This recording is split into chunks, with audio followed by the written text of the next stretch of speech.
अगर आपने अब तक इस वीडियो को लाइक नहीं किया है तो एक पल रुककर उस लाइक बटन को जोर से दबा दीजिए, क्योंकि आपके लाइक से ही यह कहानी हमारे हिंदी दर्शकों तक पहुंचेगी। तो बिना देर किए चलिए शुरू करते हैं। यह कहानी सुनने में थोड़ी छोटी हो सकती है, लेकिन यह बहुत अजीब लगती है। सच में उस जमाने में ऐसी घटनाएं होना एक सच्चाई थी। लेकिन अगर आप इस वीडियो को अंत तक देखेंगे तो आप जरूर सोचेंगे कि क्या इतने सारे लोगों को एक साथ इस तरह भ्रम में डाला जा सकता है। यह उस समय उनके जीवन में घटी एक सच्ची घटना है। विस्तार में बताऊं तो मेरा नाम राजनायडू है और हम वर्तमान में राजमुंदरी में रहते हैं। यह बात लगभग 48 साल पहले की है, जब मेरे पिताजी के दोस्त दुर्गैया भीमावरम के पास केसराम नामक गांव में रहते थे। उस जमाने में लोग दिन भर मेहनत करने के बाद रात में अक्सर नाच गाने के साथ साथ फिल्में भी देखते थे।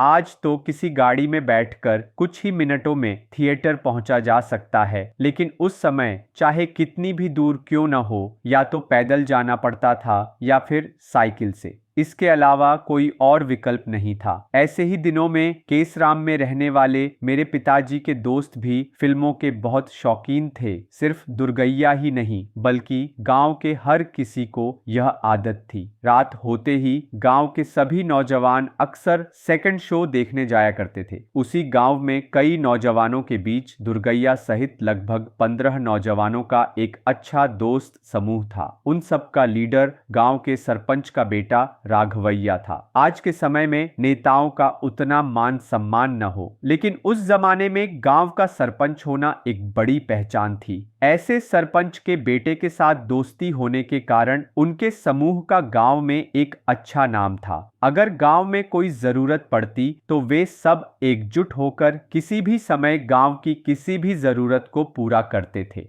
इतना ही नहीं, वे छोटी मोटी शरारतें भी करते थे। कोई भी काम हो वे सब मिलकर करते थे, और भले ही वे अक्सर शरारती काम करते थे, लेकिन जरूरत पड़ने पर मदद करने की उनकी आदत के कारण गांव में उनका थोड़ा सम्मान था। उन लोगों को भी दूसरों की तरह रात में फिल्में देखना बहुत पसंद था। लगभग हर दूसरे दिन रात में सेकंड शो देखना उनकी आदत थी। उस गांव से फिल्म देखने के लिए भीमावरम जाना पड़ता था। गांव और भीमावरम के बीच एक नहर थी। वे नहर तक पैदल या साइकिल से जाते, दूसरे किनारे पर साइकिलें खड़ी कर देते और नहर में बंधी नाव से दूसरे किनारे पहुंचते थे। फिर वहां से थोड़ा पैदल चलकर भीमावरम जाना पड़ता था। इसी तरह एक रात वे 15 दोस्त साइकिलों पर निकले, नहर के किनारे अपनी साइकिलें छोड़ी और वहां बंधी नाव की मदद से दूसरे किनारे पर पहुंच गए। वहां से पैदल चलकर वे भीमावरम के एक थिएटर में गए। रात के 9:30 रहे थे और टिकट मिलते ही वे सब अंदर चले गए। वह अन्ना गारू NTR की फिल्म थी और उस समय की फिल्में काफी लंबी होती थीं। सेकंड शो खत्म होते होते रात के लगभग 12:30 गए। वह चिलचिलाती गर्मी का समय था और थिएटर के अंदर बहुत उमस थी। बाहर निकलते ही ठंडी हवा ने उन्हें बहुत राहत दी। वे 15 लोग एक समूह में थिएटर से नहर की ओर चल पड़े। रास्ते में एक छोटी सी पान की दुकान थी जो दिन रात खुली रहती थी, क्योंकि उस रास्ते पर लोगों का आना जाना लगा रहता था। जब भी उन्हें भूख लगती तो वे उसी दुकान से रोटियां खरीदकर खाते थे। तभी मेरे पिताजी के दोस्त को थोड़ी भूख लगी। अगर तुम्हारे पास कुछ पैसे हैं तो दो, भूख लगी है, उसने बाकियों से पूछा। उन्होंने भी कहा, हमें भी भूख लगी है, लेकिन क्या करें, घर से लाए सारे पैसे वहीं खर्च हो गए। किसी के पास एक नया पैसा भी नहीं था। सबकी एक ही पीड़ा थी, भूख की पीड़ा। आते समय मौज मस्ती में आना और जाते समय भूख से ऊँघते हुए जाना उनकी आदत थी। इसी वजह से शरीर में ताकत न होने के कारण वे धीरे धीरे चलते हुए नहर के किनारे पहुंचे। चारों ओर घना अंधेरा छाया हुआ था, लेकिन चिलचिलाती गर्मी होने के कारण आसपास के नारियल के पेड़ों से आती ठंडी हवा उन्हें आराम दे रही थी। उस ठंडी हवा का आनंद लेते हुए वे नहर के किनारे पहुंचे। चलने की हिम्मत न होने के कारण नहर पहुंचते ही उन्होंने प्यास बुझाने के लिए पानी पिया और अपने हाथ मुंह धोए। थोड़ी देर बाद उन्हें अच्छा महसूस हुआ। वे सब मिलकर उसी किनारे बंधी नाव को खोलकर दूसरे किनारे जाने के लिए नाव में चढ़ने ही वाले थे कि दूसरे किनारे से कुछ आवाजें उनके कानों में पड़ी। वे सोच ही रहे थे कि इतनी रात में यह कैसी आवाजें हैं। तभी उन्हें लोगों की चीखों के साथ साथ उस जमाने की बड़ी बड़ी पीतल की थालियों को डंडों से पीटकर शोर मचाने जैसी आवाजें सुनाई दी। वे सब यह सुनकर सोचने लगे कि आज यहाँ यह शोर क्यों हो रहा है जो पहले कभी नहीं हुआ। आखिर वहां हो क्या रहा है। लेकिन उनमें से कुछ ने कहा, हम कभी कभी देखते हैं ना, रात में सफर करके आने वाले कुछ लोग रात वहीं बिताते हैं और सुबह भीमावरम की ओर जाते हैं। शायद वे लोग भी वहीं डेरा डाले होंगे। उनके ऐसा कहने पर बाकियों ने भी सोचा कि हाँ, ऐसा ही हो सकता है। नाव दूसरे किनारे पहुंच गई। उसमें बैठे सभी लोग नीचे उतरे, नाव को एक पेड़ से बांधा और एक कतार में नहर के किनारे की ओर चलने लगे। जब वे किनारे के निचले हिस्से में थे तो उन्हें सिर्फ शोर सुनाई दे रहा था, लेकिन जैसे ही वे किनारे के ऊपर पहुंचे तो शोर के साथ साथ उस जगह पर थोड़ी रोशनी भी दिखाई दी। यह देखकर वे हैरान रह गए। अगर किसी ने डेरा डाला होता तो छोटी छोटी लालटेनें जरूर होती और लोग सो रहे होते, लेकिन वहां की रोशनी देखकर ऐसा लग रहा था जैसे कोई पूरा गांव बस गया हो। अरे, यह तो गांव की सीमा जैसा खुला इलाका है। अंधेरा होने पर यहां से गुजरने वाले यात्रियों के अलावा कोई नहीं होता। फिर इतनी रात में इतने लोग और चारों तरफ रोशनी कैसे? आखिर यह क्या है? वहां हो क्या रहा है? वे आपस में बात करने लगे। उस दृश्य को देखते हुए वे किनारे से उतरकर अपने गांव की ओर जाने वाले रास्ते पर आ गए। वे पूरी तरह से नीचे उतर आए। उनकी साइकिलें वहीं थीं। उन्होंने उन्हें उठाया और साइकिल पर चढ़ने के बजाय उसे धकेलते हुए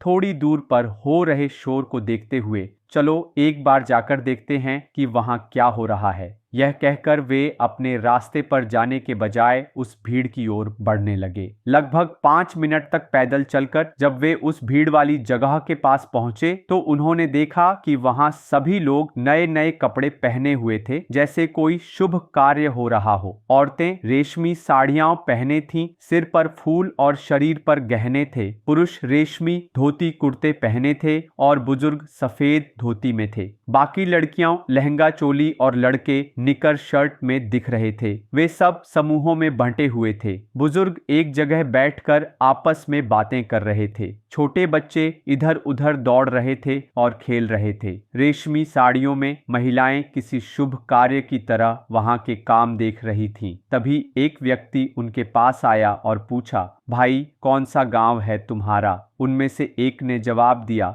हमारा केसराम है। अच्छा, केसराम, हम उसे अच्छी तरह जानते हैं। यह कहकर जब वह जाने लगा तो उनमें से एक ने पूछा, अन्ना भाई, आप सब यहाँ क्या कर रहे हैं? यहाँ क्या हो रहा है? ये सुनकर उस व्यक्ति ने कहा, यहाँ शादी हो रही है। बाकी सब उस व्यक्ति की बात सुनकर हैरान रह गए। क्या शादी? यहाँ शादी कैसे? जैसे ही उन्होंने यह कहा, एक और व्यक्ति दौड़ता हुआ उनके पास आया और पूछा, ये सब कौन हैं? कहाँ जा रहे हैं? पहले व्यक्ति ने बताया कि वे केसराम से हैं। ठीक है, कोई भी हो, क्या फर्क पड़ता है, खाना खाकर जा सकते हैं। इधर आओ, उसने उन्हें बुलाया। इस पर उन्होंने कहा, हम आपको नहीं जानते, हम आपकी शादी में आकर खाना कैसे खा सकते हैं? नहीं, हम चले जाएंगे। क्या बात कर रहे हो भाई? तुम कोई भी हो, हमें क्या? तुम सही समय पर आए हो, इसलिए खाना खाने के लिए कह रहा हूँ, वरना क्या हम तुम्हारे घर आकर बुलाते? यह कहकर उसने एक लड़के का हाथ पकड़ा और अपने साथ ले जाने लगा। पहले से ही भूखे बाकी लोग भी उसके पीछे पीछे चलने लगे। चलते चलते उस व्यक्ति ने कहा, हम शादी कर रहे हैं, ऐसे मौके पर सबको खाना चाहिए। 10 लोगों को भोजन कराना अच्छा होता है ना? इस पर एक लड़के ने अपनी शंका दूर करने के लिए पूछा, अन्ना, यहाँ तो कोई गांव नहीं है, यह एक निर्जन स्थान है। आपका गांव कौन सा है? हमें यह नहीं पता था, लेकिन कहीं और से आकर यहाँ शादी करना, ये क्या बात हुई? उस व्यक्ति ने जवाब दिया, आजकल की शादियों के बारे में तो तुम भी जानते हो ना, जब हम कहीं यात्रा कर रहे होते हैं और हमारी तरह कोई और समूह मिल जाए और उन दोनों समूहों में एक लड़का और लड़की एक दूसरे को पसंद कर लें तो वही उनकी शादी कर देना आम बात है। इसीलिए तो शादी में बाजा नहीं है, हम थालियों से ही काम चला रहे हैं। वही ढोल हैं, वही मंगल वाद्य हैं, उसने हंसते हुए कहा। तब उन सबको समझ आया कि वे मंगल वाद्य की जगह थालियां पीट रहे हैं। यह जानकर वे 15 दोस्त हंसने लगे और उस व्यक्ति के साथ चलने लगे। रास्ते में मिलने वाले लोग पूछ रहे थे कि ये लड़के कौन हैं। वह व्यक्ति बताता, ये केसराम से हैं, फिल्म देखकर आ रहे हैं, सही समय पर मिल गए। शादी का खाना अभी बचा हुआ है, उन्हें भूखा क्यों भेजना, इसीलिए खाना खिलाने के लिए ले आया। यह सुनकर वे लोग भी कह रहे थे, अच्छा काम कर रहे हो, पेट भर खाना खिलाकर भेजना। वे सब उस भीड़ के बीच पहुंचे जहां एक शादी का मंडप था। मंडप बहुत सुंदर था। दोनों पक्षों के लोग मंडप के चारों ओर बैठे थे। पुरोहित शादी की तैयारी कर रहा था और आसपास के रिश्तेदार उसकी मदद कर रहे थे। ये सब देखते हुए वे मंडप के पीछे गए जहां कुछ और लोग खाना खा रहे थे। वे भी एक पंक्ति में जमीन पर बैठ गए। कुछ लोगों ने उन्हें पत्तलें दी और बाकी लोग एक एक करके भोजन परोसने लगे। पहले से ही भूखे वे लोग चाव से खा रहे थे। ऐसा भोजन उन्होंने पहले कभी नहीं खाया था। वे कई शादियों में खा चुके थे, लेकिन इतना स्वादिष्ट भोजन पहली बार खा रहे थे। उन्होंने पेट भरकर खाया, लेकिन फिर भी और खाने का मन कर रहा था। लेकिन ज्यादा खाने से कुछ हो न जाए, इस डर से वे वहां से उठे और हाथ धोने चले गए। तभी उन्हें बुलाकर लाने वाला व्यक्ति उनके पास आया और कहा, भोजन में कोई कमी रह गई हो तो माफ करना। इस पर उन्होंने कहा, हम आपको क्या माफ करेंगे, सच में हम नहीं जानते कि आप कहां से आए हैं, लेकिन यह शादी की व्यवस्था और भोजन देखकर हैरानी हो रही है। खाना बहुत स्वादिष्ट था। उस व्यक्ति ने एक पत्थर की चट्टान दिखाते हुए कहा, इधर आकर बैठिए। नहीं, हमें अब जाना होगा, उन्होंने कहा। उनकी बात सुनकर उस व्यक्ति ने कहा, अरे कहाँ चले जाओगे, शादी का समय भी पास आ गया है, थोड़ी देर में रस्में शुरू हो जाएंगी। अपने हाथों से 4 अक्षत चावल डालकर चले जाना। जब वे जाने की कोशिश कर रहे थे तो उसने उन्हें रोकते हुए कहा, कृपया मुझे समझिए, अगर हम सब मिलकर उन्हें आशीर्वाद देंगे तो उनका वैवाहिक जीवन अच्छा रहेगा। कुछ मत बोलिए और शादी पूरी होने तक यहीं रुकिए। तभी मंडप के नीचे बैठे पुरोहित ने बाजा बजाने को कहा। उसी पल मंडप के पास बैठे सभी लोगों ने पास रखी पीतल की थालियां उठाकर मनमाने ढंग से पीटना शुरू कर दिया। बच्चे ऐसा कर रहे थे तो वहां के लोगों ने कुछ नहीं सोचा, लेकिन ये 15 दोस्त उस दृश्य को देखकर हंस रहे थे और यह सोचकर कि अगर वहां के लोगों को पता चल गया तो वे क्या सोचेंगे, वे पीछे मुड़कर हंस रहे थे। तभी मेरे पिताजी का दोस्त अपनी हंसी नहीं रोक पाया और जोर जोर से हंसने लगा। व्यक्ति ने आकर कहा, यहाँ शादी हो रही है और ये लोग कहीं और से आए हैं। लड़के लड़की ने अचानक एक दूसरे को पसंद कर लिया, इसलिए हम अभी अभी शादी कर रहे हैं। अब तुरंत बाजा कहां से लाएं, इसीलिए बच्चों से ऐसा करवा रहे हैं। यह सुनकर बाकी लोगों ने दुर्गैया को डांटा और वह चुप हो गया। मंडप के नीचे बैठे पंडित जी दूल्हा दुल्हन को लाने के लिए कह रहे थे। तभी कुछ लोग उन 15 दोस्तों के बगल से उस ओर जाने लगे जहां बिल्कुल रोशनी नहीं थी, सिर्फ अंधेरा था। उन्हें देखकर दोस्तों ने सोचा, हमारे पीछे तो पूरा अंधेरा है, ये लोग उधर क्यों जा रहे हैं, उस अंधेरे में कौन होगा। लेकिन तभी उस ओर गई सभी औरतें एक दूसरे का हाथ पकड़कर कतार में खड़ी हो गईं। उनके बीच में दूल्हा दुल्हन भी एक दूसरे का हाथ पकड़कर चलते हुए दिखाई दिए। यह देखकर वे हैरान रह गए। इतने अंधेरे में दूल्हा दुल्हन, यह क्या है। वे कुछ पूछने ही वाले थे कि उनमें से एक ने कहा, हमने आराम से खाना खा लिया, वे जो भी करें हमें क्या। इस समय कुछ भी कहेंगे तो उन्हें बुरा लगेगा, अब कुछ मत बोलो। यह सुनकर हैरानी होने के बावजूद वे चुप रहे। शादी शुरू हुई। उन 15 लोगों ने पेट भरकर खाना खाया था और वे पहले से ही थके हुए थे, इसलिए उनका शरीर और भी थक गया। उन्हें नींद आने लगी। कुछ ही पलों में नींद और भी गहरी हो गई। उन्हें समझ नहीं आया कि क्या करें। नींद को रोक न पाने के कारण उन्होंने कहीं न कहीं सो जाने का फैसला किया। सबसे पहले दुर्गैया पेशाब करके आता हूँ कहकर उठा और बगल में चला गया। किसी ने उस पर ध्यान नहीं दिया। वह एक चट्टान पर लेट गया। फिर एक के बाद एक बिना किसी को बताए वे सब अलग अलग दिशाओं में जाकर समतल जगह पर सो गए। थोड़ी ही देर में उन 15 में से कोई भी जागा हुआ नहीं था। पेट भर कर खाने के कारण वे सब गहरी नींद में सो रहे थे। अगले पल क्या हुआ किसी को नहीं पता। जब वे बेखबर सो रहे थे, पूर्व में सूरज उग रहा था। आसपास के गांवों के लोग अपनी दिनचर्या के अनुसार सुबह के काम निपटाकर खेतों में जा रहे थे। उसी समय पास के गांव का सुब्बाराव नामक एक व्यक्ति जब अपने खेत की ओर जा रहा था तो उसने नहर के उस पार नारियल के बाग में खेतों के बीच एक जगह पर उन सभी को सोते हुए देखा। उन्हें देखकर सुब्बाराव ने सोचा, ये लोग श्मशान में क्यों सो रहे हैं? ये कौन हैं? देखने में तो हमारे गांव के नहीं लगते। वह उस श्मशान में आराम से सो रहे लोगों के बीच गया और एक कब्र पर सो रहे व्यक्ति को जगाने की कोशिश की, लेकिन वह व्यक्ति नहीं उठा। उठना तो दूर, वह रात की शादी के बारे में बड़बड़ा रहा था। सुब्बाराव दूसरे के पास गया और उसे जगाने की कोशिश की तो वह बड़बड़ा रहा था, उन्होंने हमें बुलाया ही बहुत है, हम उन्हें जानते भी नहीं और उनका शादी का खाना खाकर उनके बारे में ऐसा बोलना गलत है ना। वह दूसरे व्यक्ति को डांट रहा था।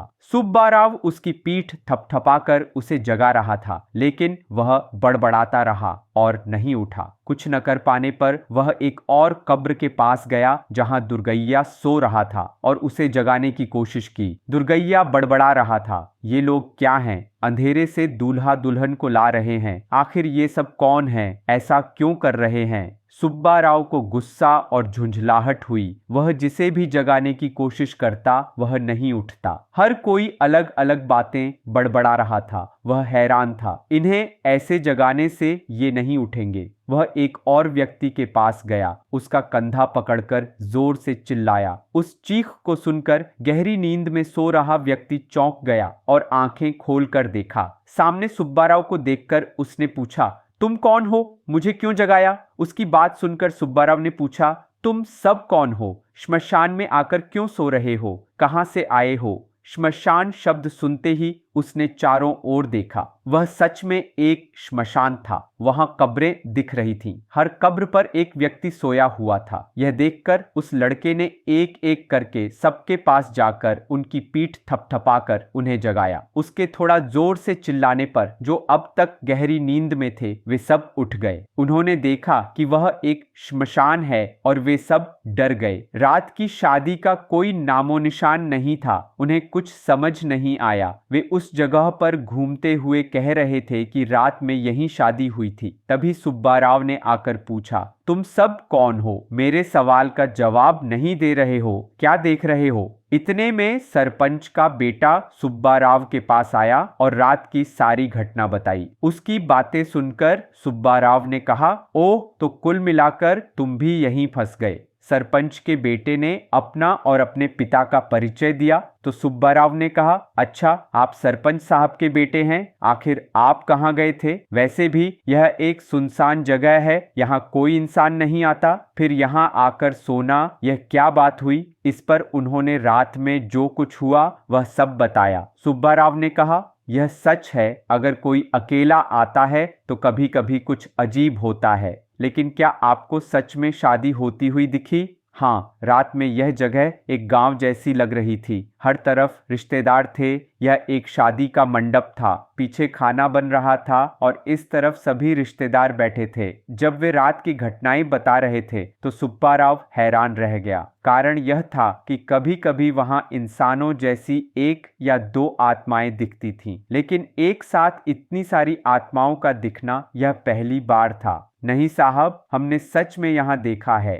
यहीं शादी का भोज खाया, यहीं घूमे। जब वे सब यह कह रहे थे तो सुब्बाराव को विश्वास नहीं हो रहा था। सरपंच का बेटा फिर से पूरी बात साफ साफ बताने लगा। जब उसने बताया कि कहाँ कहाँ क्या हुआ था तो सुब्बाराव को समझ आ गया कि उनके साथ क्या हुआ है। फिर उसने उन्हें असली बात बतानी शुरू की। देखो बेटा, सच तो ये है कि कभी कभी यहाँ आत्माओं का दिखना आम बात है, ये सबके साथ होता है, लेकिन इतनी सारी आत्माओं का दिखना थोड़ा अजीब है। और शादी करना, सच में यह अविश्वसनीय है, लेकिन तुम लोग झूठ नहीं बोल रहे हो, ये समझ आ रहा है। ऐसी घटनाएं हमारे पूर्वजों के साथ भी कभी कभी होती थीं। हमारे बड़ों ने कई बार बताया है, तुम्हें भी वैसा ही दिखा होगा, उससे ज्यादा ये सच नहीं है, उसने कहा। लेकिन उन्हें समझ नहीं आया, उन्हें अब भी विश्वास नहीं हो रहा था। तभी एक और व्यक्ति वहां आया और उन्हें देखकर बोला, इसमें हैरान होने की क्या बात है, ऐसी चीजें कई लोगों को दिखती हैं, यह बहुत पुराने समय का श्मशान है। आपके साथ ऐसी घटना का होना कोई नई बात नहीं है, इसके बारे में मत सोचो। उन्होंने आपको भ्रम में डालकर आपके साथ मजाक किया है। उस व्यक्ति के ऐसा कहने पर उन्हें लगा कि क्या सच में ऐसा भी होता है। उस घटना का सामना करने के बाद वे थोड़ी देर हंसे, लेकिन फिर यह सोचकर डर भी गए कि अगर उस समय उन्हें कोई खतरा हो जाता तो उनकी क्या हालत होती। वहां से वे गांव वापस आ गए और गांव वालों को यह बात बताई। अगर आपको रात में कोई इस तरह दिखे और शादी के लिए बुलाए तो क्या आप जाएंगे, जाकर खाना खाएंगे?